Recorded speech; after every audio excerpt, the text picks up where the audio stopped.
Hello, and welcome to another edition of One Bad Veggies Root Beer Review, where in this review, we're going all natural. And speaking of all natural, the root beer we're reviewing for this one is called Natural Brew Draft Root Beer, and it's actually a re-review. And I know I don't usually like to go back. I've said in the past that I don't like to go back and read the old reviews, and I don't really read them, but I am curious. I always do look up the letter grade because I'm just interested in seeing, like, does this stack up to how I remember it, or if the flavors have changed in some ways. That's something to consider. um so and usually when I do my overall score at the end, and not the overall score but more the discussion about the overall score at the end, I'll usually read a little bit more just to see, like, oh well, I thought this and this and this about it in the past. I wonder if anything's changed about it or anything like that. So but in this case, I in the past gave this one, well, you know what, let's not spoil that until the overall review. So let's just go ahead and get into the ingredients for now. So let's get into the ingredients, which should be popping up right here. Yes, for once I pointed at the right spot the first time. And we got your basic stuff, your filtered water, sugar, which I'm always concerned when it says sugar because you never know if it's high fructose corn syrup or actual sugar. Let's go ahead and take a look at the bottle while we're talking about the ingredients here. So there we go. There's the bottle, and it's a paper sort of thing. I do like the artwork, and it's funny when you've done these reviews and sometimes you end up re-reviewing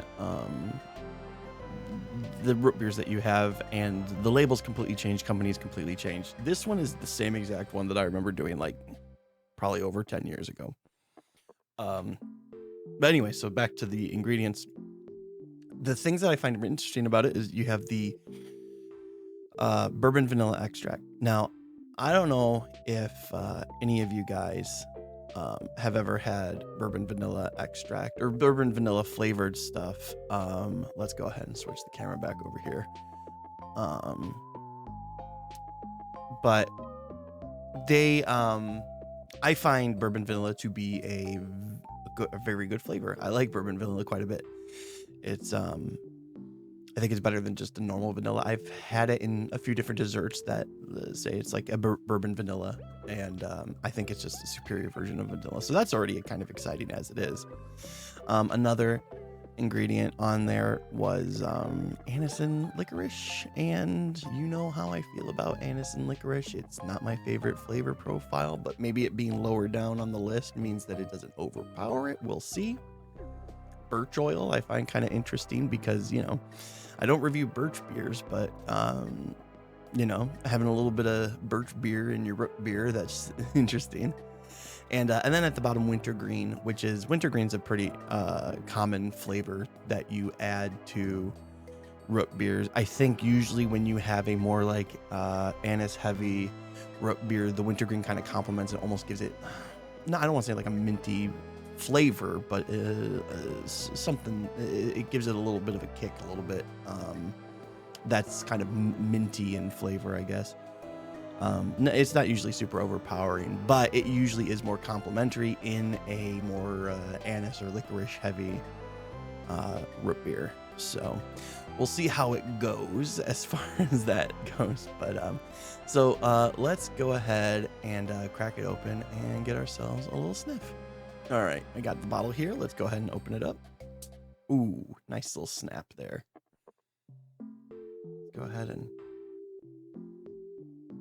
Okay, so first thing right away, I definitely get licorice scent right away. Like, sometimes you open it up, sometimes it's very sarsaparilla heavy, sometimes it's very vanilla heavy. This is definitely more on the anise side, which again worries me a little bit on just how much I'm going to enjoy it. But, you know, you never really know. You know, when it comes to drinks, whether it be wine or coffee or soda, especially when you're coming to it at like artisan sodas like this, right? Scent is kind of part of the whole deal. So, so we'll see how it goes from that point. So, but yeah, it's It's sweet too, though. It's not so just licorice. It is sweet. I mean, licorice is a sweet flavor profile to begin with, but so yeah, let's go ahead and just get into the pour in the foam. Let's see how this thing looks. So here we are with our frosty mug, our trusted frosty mug. I don't know why I forgot that adjective. It's very important. Let's go ahead and open this back up and get a look at this pour. See if it's very tasteful looking.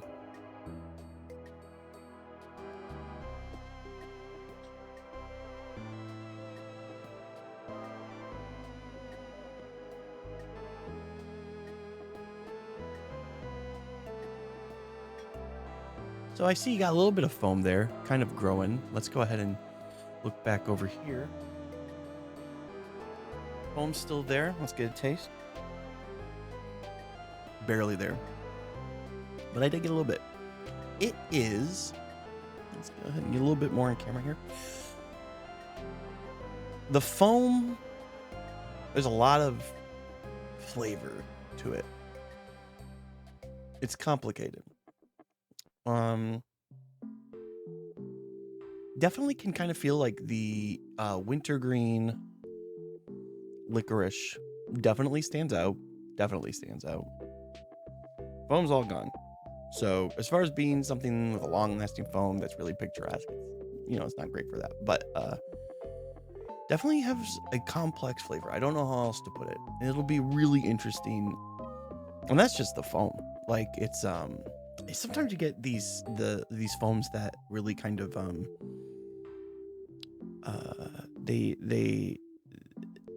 the under like the hidden part of the flavor profile is sometimes the thing that stands out the most in the foam.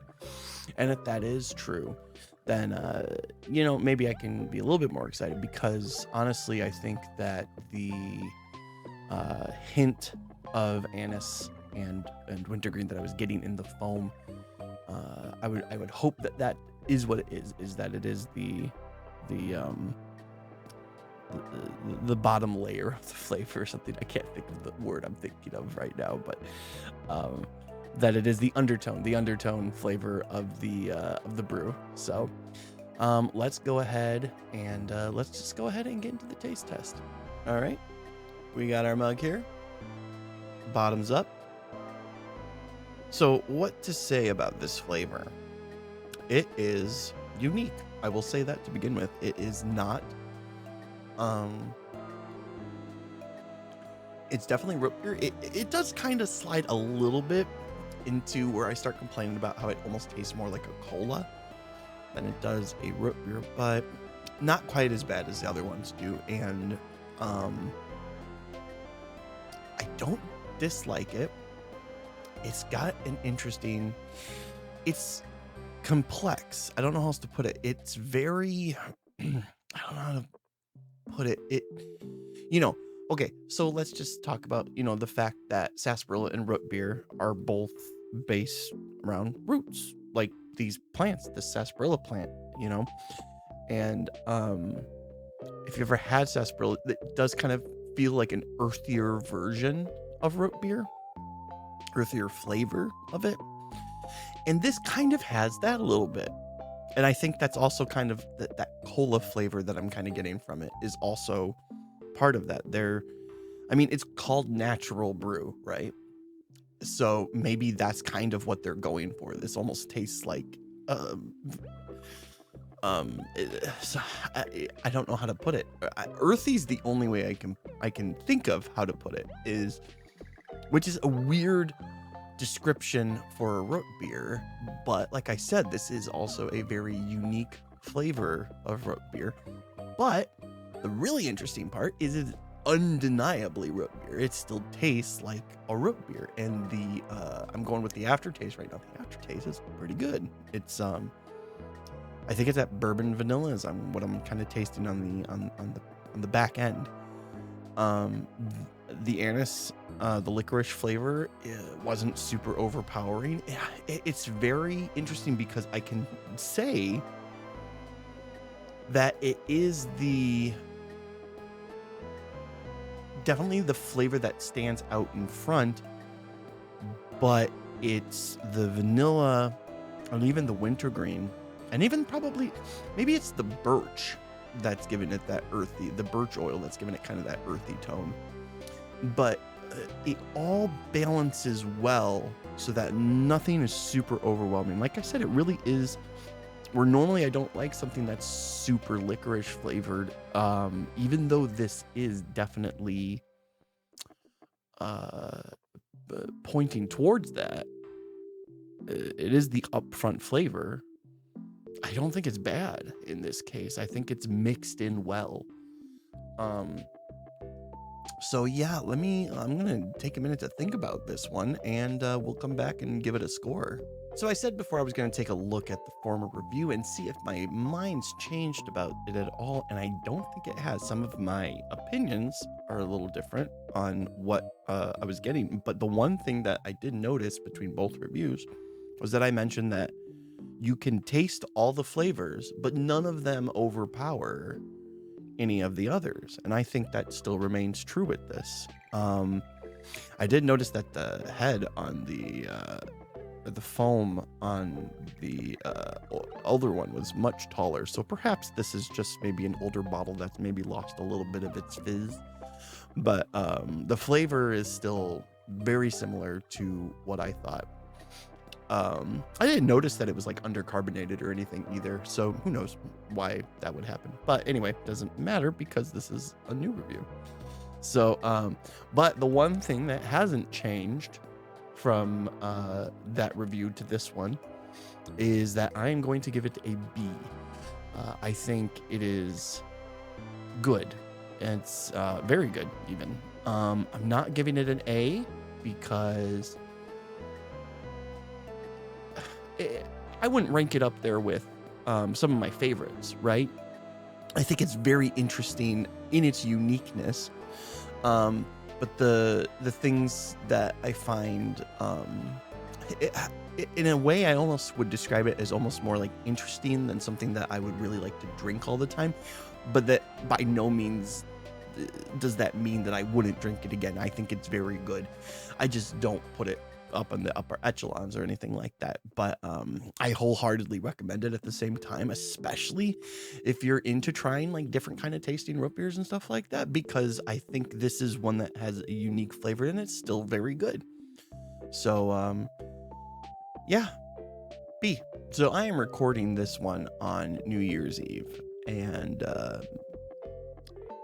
don't want to be one of those people that does a resolution and doesn't accomplish it, because, you know, whatever. So I'm not making a New Year's resolution or anything like that, but I haven't been streaming a lot lately because, to be totally honest with you, during the time that I'd normally be streaming, I've actually been playing games with people who probably wouldn't appreciate being streamed at the same time. So, I mean, it's not a bad thing. It's just, you know, I just haven't had the time to separate streaming from real life sort of stuff. And I think that's probably healthy. At the same time, I know that later on this year, there will probably be more time for streaming. And once I actually have that time back, I'll probably get back on a little bit, at least Gundam streaming. I don't know about video games or anything like that yet, but I would like to do more video game streaming. Also, you know, I'll talk about it here. I'm not exactly sure what I'm going to do yet. I'm starting to get an itch to kind of sort of separate the root beer reviews from the main channel. Now, the thing is if I move the root beer reviews to their own channel, there will be nothing on the main channel, which, whatever. So maybe I'll see if I can rebrand the main channel as the root beer review channel, and then start a new channel that's for edited video game content, because, as you know, there's still the VOD, video on demand stuff that has all of the streams that I've done in their long form on that channel. So if you're ever interested in looking at some of that stuff, it's mostly you know, like 4-hour-long Gunpla streams where you just talk to the camera and build stuff. But there's a couple video game ones in there too. I think there's some Spider-Man, and I didn't do my Halloween spectacular this year. I just wasn't feeling it. And plus, again, like I said, it's just real life has been kind of in the way of doing that sort of thing. But that's basically it for now, and I hope you had a good time.